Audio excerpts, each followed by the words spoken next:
اہل مدینہ کو آپ کی تشریف آوری کا بہت انتظار تھا۔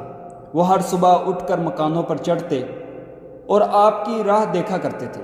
جب آپ صلی اللہ علیہ وآلہ وسلم شہر کے قریب پہنچے تو مدینے کے خوش نصیب عقیدت مند بزرگوں کو یہ خبر مل چکی تھی، جس کے سنتے ہی تمام چھوٹے بڑے مرد عورتیں خوشی خوشی آپ کے استقبال کو نکل گئے اور مدینے سے 2 میل دور قبا نام ایک مقام پر آپ کی زیارت سے اپنی آنکھوں کو روشن کیا۔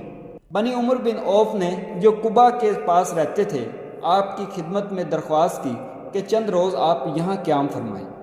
اس واسطے آپ اس روز مدینے میں تشریف نہ لے گئے۔ مقام قبا میں جو نہایت پرفضا اور شاداب جگہ ہے، آپ 2 ہفتے رہے۔